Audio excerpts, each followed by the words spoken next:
नमस्कार दोस्तों, आप सभी का एक बार फिर से स्वागत है VK knowledge electrical YouTube channel में।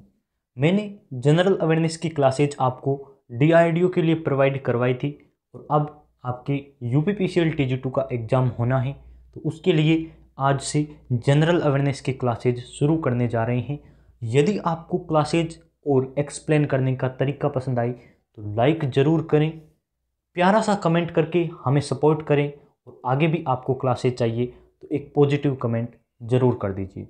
अपने फ्रेंड सर्कल में शेयर भी करें ताकि अच्छा रिस्पांस मिले और हम आपको रेगुलर क्लासेज प्रोवाइड करवा सकें। डीआरडीओ के लिए जो क्लासेज प्रोवाइड करवाई थी उसकी प्लेलिस्ट बना दी है, आप जाकर एक बार इस क्लास से पहले या इस क्लास के बाद में चेक कर लीजिए कि हमारे आपको बताए हुए क्वेश्चन में से डीआरडीओ में कितने क्वेश्चन पूछे गए, तो आपको पता चल जाएगा यूपीपीसीएल टीजी2 की क्लासेज भी आपके लिए कितनी महत्वपूर्ण है और क्या सिद्ध करने वाली है ये क्लासेज आपके एग्जाम में। चलिए शुरू करते हैं। आपसे रिक्वेस्ट है, ऐप पर आपके लिए एक टेस्ट सीरीज बनाई है, उसे भी आप ज़रूर ज्वाइन कर लीजिए और उसमें एग्ज़ाम बेस्ड पर इम्पोर्टेंट मॉडल पेपर है, आप सभी को पता होगा, तो आप जाकर ऐप डाउनलोड कर लीजिए, लिंक दे रखा है डिस्क्रिप्शन में। पहला क्वेश्चन देखिए क्या कह रहा है, इसरो के अध्यक्ष कौन है या इसरो के अध्यक्ष कौन है। तो आपको ये बात ध्यान में रखनी है, क्वेश्चन पूछा जा सकता है, इंपॉर्टेंट क्वेश्चन है और आज तक यूपीपीसीएल वैकेंसी आने के बाद आपने थोड़ा भी जनरल अवेयरनेस पढ़ा है तो ये क्वेश्चन तो जरूर पढ़े होंगे। सोमनाथ कौन है, सतीश रेड्डी कौन है, समीर कामाद कौन है और नरेंद्र मोदी कौन है। ये सारे ऑप्शन आपके लिए एक्सप्लेन करेंगे। पहले तो मैं आपको इसी का आंसर बता देता हूँ। इसरो का यदि अध्यक्ष पूछे तो ये आपके सोमनाथ है और ये जनवरी 2022 में इसके अध्यक्ष बने। इसरो के अध्यक्ष कब बने, तो जनवरी आपके 2022 में 12 जनवरी 2022 डेट होगी, ये इसरो के नए अध्यक्ष बने। इससे पहले थे वो के सिवान थे, तो उसका बारे में आपको नहीं पूछा जाएगा, इतनी आपको नोट करने की आवश्यकता नहीं है। उसके बाद देखिए सतीश रेड्डी डीआरडीओ की पूर्व अध्यक्ष थे, यानी कि अभी नहीं है, प्रेजेंट में नहीं है, पूर्व अध्यक्ष रह चुके हैं। और समीर कामाद ये डीआरडीओ की वर्तमान अध्यक्ष है। तो इंपॉर्टेंट ये आपको पूछा जा सकता है, जनरल अवेयरनेस के 10 क्वेश्चन में से 15 क्वेश्चन में से ये आपकी आ सकता है, क्योंकि आपकी जनरल अवेयरनेस और लॉजिकल रीजनिंग एक साथ है, उनके 20 क्वेश्चन है, हो सकता है इसके 10 आए, उसके 10 आए, इसके 15, उसके 5 आए, तो ये आपको देखना है ना। तो आपका यहाँ आंसर रहेगा ऑप्शन नंबर ए। अब आपको एक और बात पूछी जा सकती है, वो कौन सी है कि डी यानी कि इसरो की स्थापना कब हुई, तो वो भी नोट कर लीजिए। 15 जनवरी आपकी 1969 यानी कि 1969 में ये आपकी इसरो की स्थापना है। तो आपको डीआरडीओ की भी स्थापना पूछी जा सकती है 1 जनवरी 1958। ये लो कितने क्वेश्चन तैयार हुए, 4 से 5 क्वेश्चन तैयार हुए ना। नरेंद्र मोदी अभी वर्तमान में प्रधानमंत्री है, ऐसा क्वेश्चन नहीं आएगा, लेकिन ऐसा आ सकता है कि नीति आयोग के अध्यक्ष कौन है। तो नीति आयोग के अध्यक्ष होते हैं वो प्रधानमंत्री होते हैं और अभी वर्तमान में नरेंद्र मोदी है। नीति आयोग से संबंधित ये क्वेश्चन पूछा जा सकता है। अब चलिए मैं नीति आयोग से संबंधित आपको एक दो और क्वेश्चन बता दूं, क्योंकि वो क्वेश्चन आते हैं। नीति आयोग की इससे पूर्व कौन सा आयोग था, यानी कि नीति आयोग किस आयोग की जगह आया है, तो पहले उसका नाम था योजना आयोग। योजना आयोग की जगह आया है नीति आयोग, तो ये भी आपको ध्यान रखना है। योजना आयोग की स्थापना पूछी जा सकती है 1950 और इसकी स्थापना पूछी जा सकती है 2015, है ना। तो ये भी आपको ध्यान रखना है, 2015 में नीति आयोग की स्थापना हुई। उसके बाद नीति आयोग का अध्यक्ष पूछा जा सकता है, तो अध्यक्ष होते हैं अभी मैंने आपको बताया प्रधानमंत्री होते हैं, तो अभी है नरेंद्र मोदी। और पूछा जा सकता है सीईओ कौन है, सीईओ, तो सीईओ है आपके परमेश्वर अय्यर। ये क्वेश्चन ज़्यादा इंपॉर्टेंट है क्योंकि अध्यक्ष सबको याद है, परमेश्वर अय्यर। और उपाध्यक्ष पूछा जा सकता है, नीति आयोग के उपाध्यक्ष कौन है, तो उपाध्यक्ष आपको ध्यान रखना है, यहाँ तक दिखाई दे रहा है ना, सुमन बेरी इसकी उपाध्यक्ष है, सुमन बेरी। तो ये लो 4 से 5 नए क्वेश्चन तैयार हुए ना, आप इनमें से कोई ना कोई आपको एग्जाम में देखने को मिल जाएगा। और यदि आपको एग्जाम में देखने को मिल जाए तो इस क्लास को आपके एग्जाम के बाद शेयर कर देना। छोटा करूँगा, आपको दिखाई दे रहा है वैसे तो, ये लो नया क्वेश्चन क्या है, मालाबार अभ्यास किन किन या कौन कौन से देश मालाबार अभ्यास में शामिल है। बहुत ही ज़्यादा इंपॉर्टेंट क्वेश्चन है और मालाबार वाला या फिर कोई ना कोई DRDO STA-B में भी आया था, तो मुझे अभी भी याद है। इसमें से एक क्वेश्चन आता है, आपको याद कर लेने हैं सारे क्वेश्चन कौन कौन से क्वेश्चन आते हैं। तो मैं आपके लिए 4 ऑप्शन लेकर आया हूँ, चारों को अच्छे से एक्सप्लेन करूँगा। मालाबार अभ्यास, तो ये देखिए आपके पहले तो भारत नेपाल पूछे, भारत नेपाल पूछे तो आपको घबराने की आवश्यकता नहीं है। चलिए मैं थोड़ा कलर ब्लैक करूँगा। भारत और नेपाल पूछे ना तो आपको एक ही बात ध्यान रखनी है, नेपाल यानी कि सूर्य आपको याद आ जाता होगा, सूर्य और नेपाल का संबंध आपको ध्यान रखना है। भारत और नेपाल का जब भी पूछे तो सूर्य किरण अभ्यास है वो भारत और नेपाल की सेनाएं मिलकर करती है। सूर्य किरण अभ्यास किन 2 देशों के बीच होता है, ऐसा क्वेश्चन आने पर आपको करना है भारत और नेपाल। दूसरा आता है भारत और फ्रांस, बहुत ही ज़्यादा इंपॉर्टेंट है, और भारत और इंडोनेशिया, इन दोनों में से एक क्वेश्चन आता है। लेकिन मैं आपको ये वाला ज़्यादा बताऊंगा, क्यों? क्योंकि इसमें से अभी रिलेटेड मुझे एक क्वेश्चन किसी न किसी ITI आधारित एग्जाम में देखने को मिला था। तो भारत और यदि आपको फ्रांस पूछे तो आपको करना है गरुड़, गरुड़ युद्धाभ्यास। गरुड़ आपके युद्धाभ्यास पूछे तो कौन से देश आपके 2 शामिल है, तो आप कहेंगे भारत और फ्रांस की। और वहीं आपको पूछ ले इंडोनेशिया और भारत, तो ये बहुत ही ज़्यादा इंपॉर्टेंट है, गरुड़ शक्ति। गरुड़, गरुड़ में आपको ध्यान रखना है गरुड़ और शक्ति। अब वहीं एक और क्वेश्चन आ जाता है, अब जो मैंने आपको क्वेश्चन लिखा है तो मुझे एक और क्वेश्चन याद आया, वो आता है आपके भारत और फ्रांस के बीच। भारत और फ्रांस के बीच एक है युद्धाभ्यास का नाम है गरुड़, दूसरा युद्धाभ्यास भारत और फ्रांस के बीच है उसका नाम है शक्ति, और एक और युद्धाभ्यास है भारत और इंडोनेशिया के बीच, मैंने पूरा नहीं लिखा है आपको ध्यान रखना है, भारत और इंडोनेशिया के बीच, उसका नाम है गरुड़ शक्ति। एक ही युद्धाभ्यास है उसका नाम है गरुड़ शक्ति, और यहाँ 2 है, एक का नाम है गरुड़ दूसरे का नाम है शक्ति, तो आपको ध्यान रखना है। और अभी जो आपको क्वेश्चन पूछा गया मालाबार, उसका आंसर होगा क्वाड देश। क्वाड का मतलब होता है 4 देशों का समाहार या 4 देश जिसमें हो। लेकिन मैं आपसे एक ही बात कहूँगा, कमेंट में जाइए और आपको लिखना है क्वाड में कौन कौन से देश शामिल है। ये मैं आपको नहीं बताऊंगा क्योंकि प्रीवियस क्लास में मैंने आपको बता दिया है, प्लेलिस्ट में जाकर चेक कर लीजिए, यदि आपको याद है तो कमेंट में बता दीजिए क्वाड में कौन कौन से देश शामिल है। इसका आपके ऑप्शन नंबर D सही आंसर रहेगा। चलिए आगे बढ़ते हैं। आगे आपके लिए क्वेश्चन है कि थोड़ा इधर कर देता हूं मैं, आप अब देखिए क्वेश्चन क्या कह रहे हैं। बहुराष्ट्रीय नौसैनिक अभ्यास मिलन 2022 कहाँ हुआ। बहुत ही ज़्यादा इंपॉर्टेंट क्वेश्चन है, मिलन 2022 का युद्धाभ्यास है कहाँ हुआ ऐसा पूछा गया है। विशाखापट्टनम ऑप्शन नंबर A दे रखा है, दूसरा दे रखा है मुंबई, लद्दाख और जापान। इस क्वेश्चन में मैं आपको डायरेक्ट आंसर बताऊंगा, क्यों? क्योंकि इसमें से कोई इंपॉर्टेंट मुझे लाइन नहीं मिली, और ये इसका आंसर है आपके विशाखापट्टनम, इसका सही आंसर होगा। मिलन, ये मैंने क्वेश्चन कहीं देखा था इसलिए वहीं से डायरेक्ट उठाया है। बहुराष्ट्रीय नौसैनिक अभ्यास मिलन कहाँ हुआ, तो आप याद कर लीजिए विशाखापट्टनम में ये हुआ। विशाखापट्टनम या पट्टनम जो भी होता है वो आपको ध्यान रखना है। ये क्वेश्चन डायरेक्ट पूछा गया था किसी पुराने पेपर में, मैंने वहाँ से उठाया है और टाइप कर लिया है। ब्रह्म समाज की स्थापना किसने की, बहुत ही ज़्यादा इंपॉर्टेंट क्वेश्चन है ब्रह्म समाज। तो अब आपको 4 क्वेश्चन नए सीखने को मिलेंगे।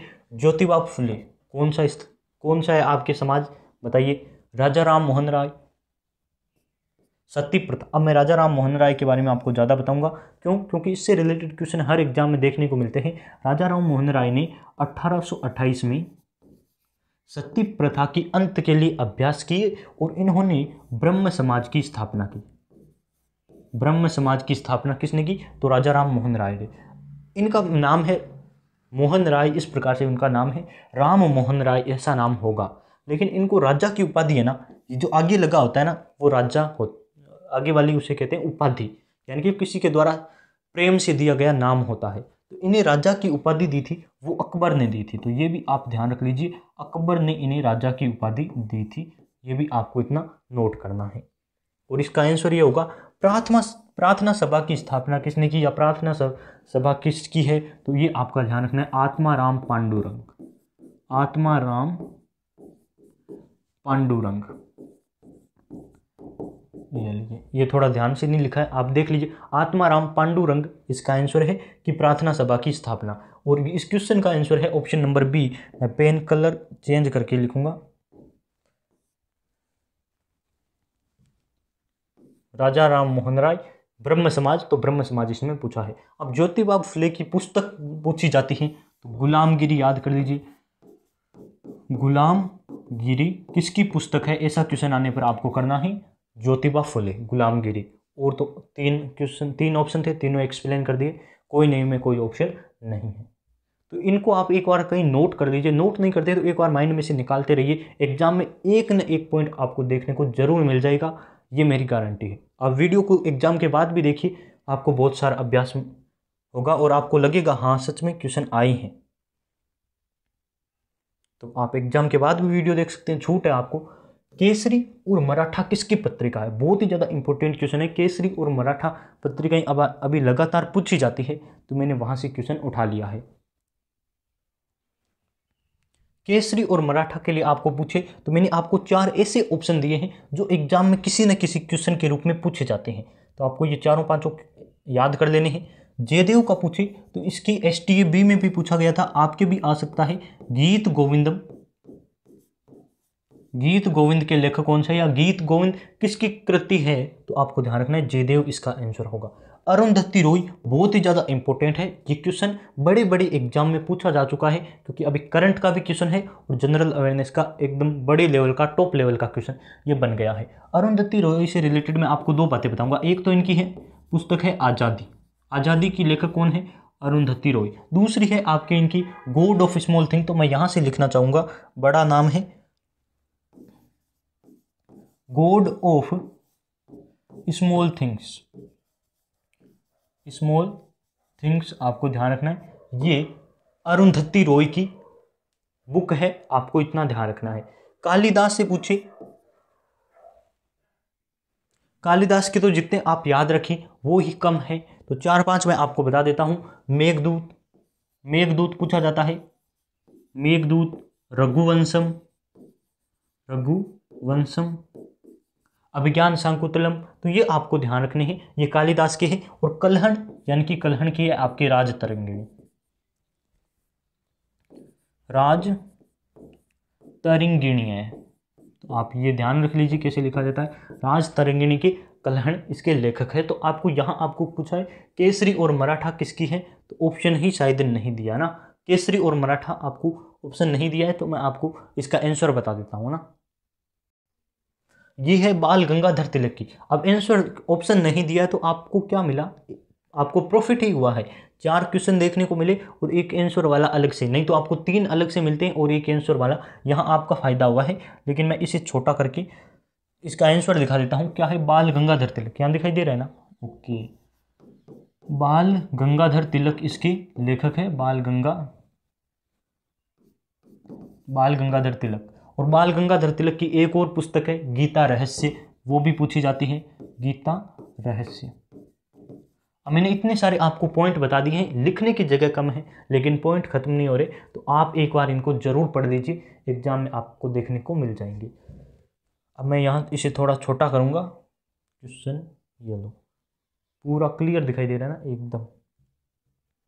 अब देखिए क्या है, योजना आयोग का गठन कब हुआ, डायरेक्ट क्वेश्चन पूछ लिया योजना आयोग का, इसके बारे में मैंने आपको बता दिया है, लेकिन 2 ऑप्शन एक जैसे भी आ गए हैं, देख लीजिए, ऑप्शन नंबर A और D आपको एक जैसे ऑप्शन दिखाई दे रहे हैं, लेकिन मैं आपको एक्सप्लेन करूंगा। एग्जाम में ऐसा नहीं होगा, यहाँ टाइपिंग में गड़बड़ हो जाती है। योजना आयोग का आपको ध्यान रखना है 1950 में इसकी गठन या फिर इसकी स्थापना हुई है। अब इसकी जगह जो नया आयोग आया है उसका नाम है नीति आयोग, नीति आयोग। और नीति आयोग की अध्यक्ष पूछी जा सकती है, स्थापना 2015, योजना आयोग 1950 और नीति आयोग आपकी 2015। वैसे तो इसकी पूरी है आपकी मार्च 1950, और क्या पूछा जाता है 2015, वो है ये नीति आयोग की है और इम्पोर्टेंट नहीं है। अब चलिए 1-2 मैं आपको इम्पोर्टेंट डेट्स भी बता देता हूँ, जैसे नीति आयोग के बारे में तो मैंने आपको पहले ही एक्सप्लेन कर दिया। इम्पोर्टेंट डेट में क्या आता है, एक आ जाती है आपकी 1940-42 की घटनाएं, आप गांधी जी वाली याद कर लीजिए। लेकिन उससे पहले एक इम्पोर्टेंट है जो कोई नहीं बताता, मैं आपको बता देता हूँ, 1760 को कौन सा युद्ध हुआ, तो वो आपको करना है वांडीवास का युद्ध। और ये आपके पुरानी UPPCL में पूछा गया है, वांडीवास का युद्ध कब हुआ, 1760 आपको करना है। और क्या आता है 1757 की प्लासी वाली आती है 1764, बक्सर युद्ध आता है। तो ये आप सारे याद कर लीजिए और यहाँ 2 क्वेश्चन आपको मैंने बता दिए हैं। पूना पैक्ट कब हुआ, बहुत ही टॉप लेवल का क्वेश्चन है। पूना पैक्ट, गांधी इरविन समझौता, ये क्वेश्चन आपको पूछे जाते हैं। तो 1931 ये लीजिए 1760 वाला। तो इसका तो पहले ही मैं आपको बता दूं, अभी बताया था वांडीवास का युद्ध। 1925 में कानपुर अधिवेशन, कानपुर अधिवेशन 1925 का, इसके बारे में चलिए बता देता हूं।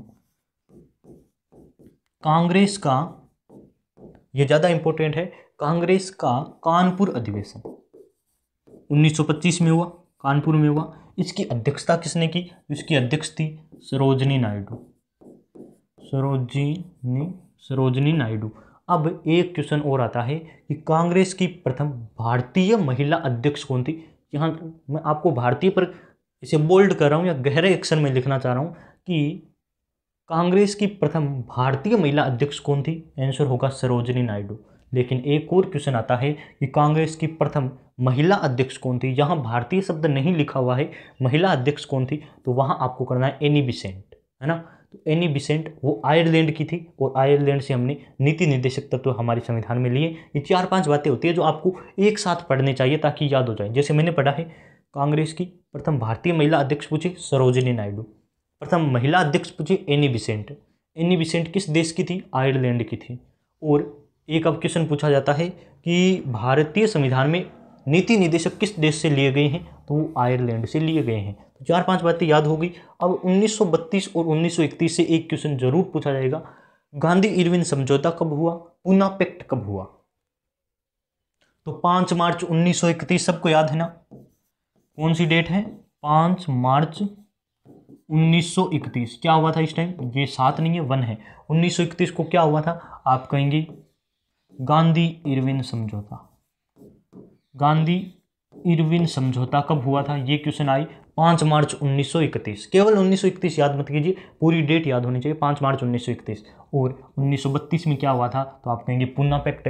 इस क्वेश्चन का आंसर रहेगा option number B, Poona pact कब हुआ था, 1932। ये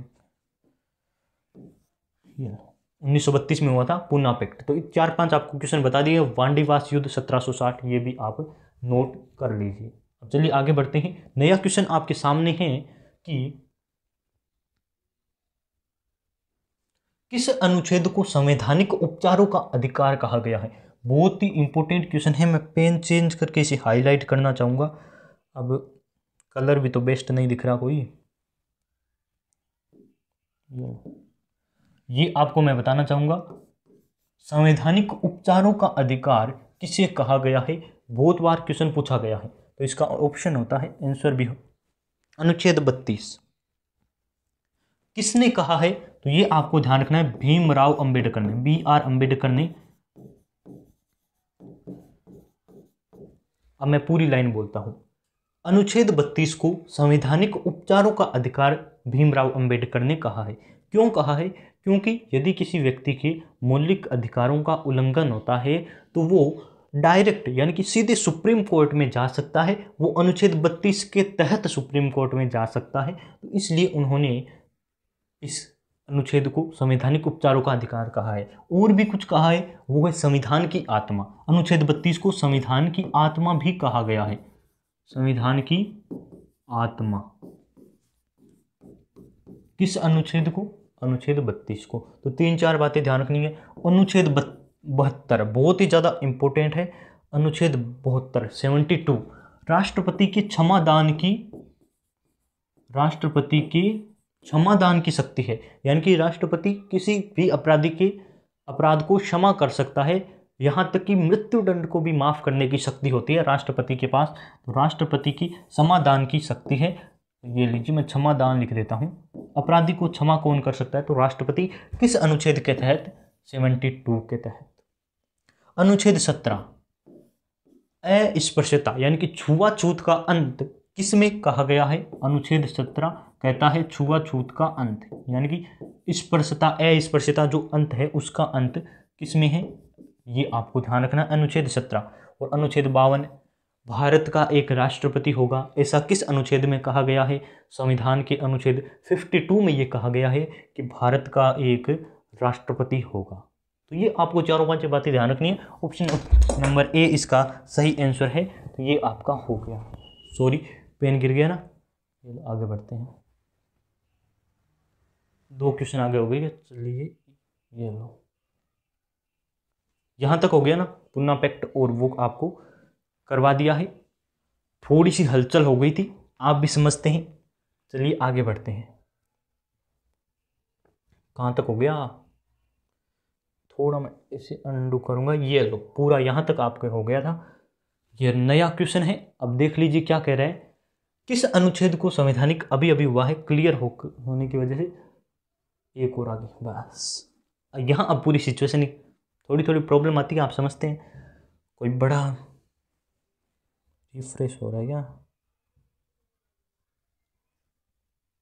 ब्लर दिखाई दे रहा है या क्लियर है? क्लियर है एकदम। देखिए, प्रवासी भारतीय दिवस कब मनाया जाता है? बहुत ही ज़्यादा इंपॉर्टेंट क्वेश्चन है। प्रवासी भारतीय दिवस है ना, आपके एग्जाम में आ सकता है। और अभी जनवरी की घटना है, गांधी जी आए थे इसी टाइम, तो वो आप ध्यान रख लीजिए। 9 जनवरी 1915 को महात्मा गांधी दक्षिण अफ्रीका से भारत आए थे, इसीलिए हम 9 जनवरी को प्रवासी भारतीय दिवस मनाते हैं। ये आपको ध्यान रखना है।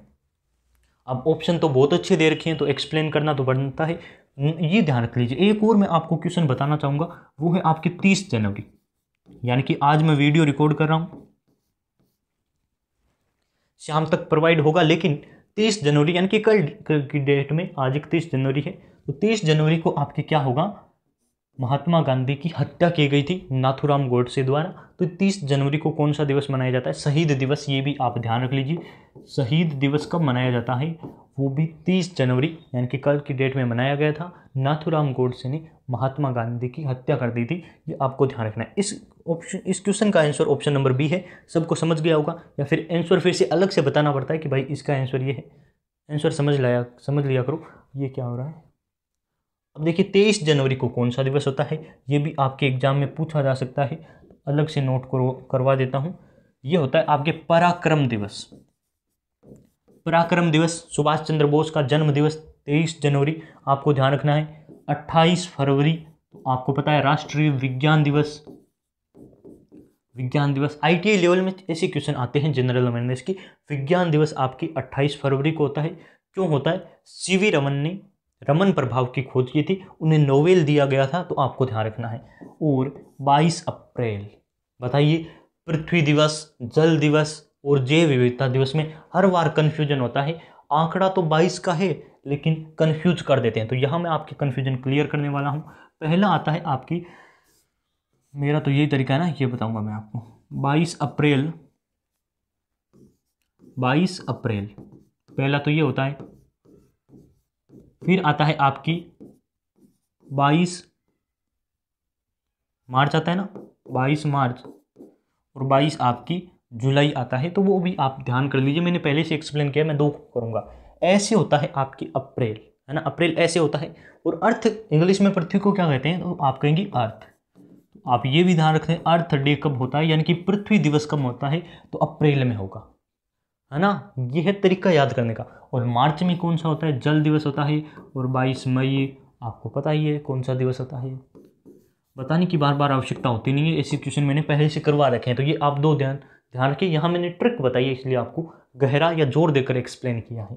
आगे देखिए, वर्तमान में वित्त मंत्री कौन है? सबको याद है, लेकिन फिर भी क्वेश्चन इंपॉर्टेंट है। क्यों इंपॉर्टेंट है? क्योंकि अभी बजट आया है, और ये बजट से संबंधित क्वेश्चन की कैटेगरी में जाता है। ऐसा नहीं है कि आपसे मंत्री पूछ रहा है, वो अलग बात है, लेकिन अभी बजट आया है ना, इसलिए बजट से संबंधित ये क्वेश्चन उस कैटेगरी में जा रहा है। तो आपको याद कर लेना है। गजेंद्र सिंह शेखावत कौन से मंत्री है?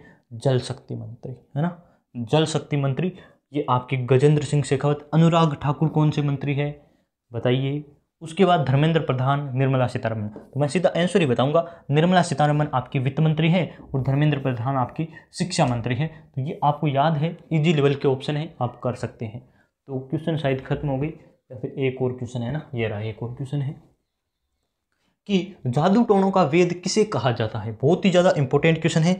लास्ट ईयर आप यदि UPPCL का पेपर उठाते हैं तो क्या देखेंगे, एक क्वेश्चन इसमें से पूछा गया था। क्वेश्चन ये नहीं था क्वेश्चन था जादू टोना वर्ड नहीं लिखे हुए थे, लेकिन आंसर यही था, क्वेश्चन का मतलब यही था, लेकिन लैंग्वेज अलग थी। आप समझ जाएंगे।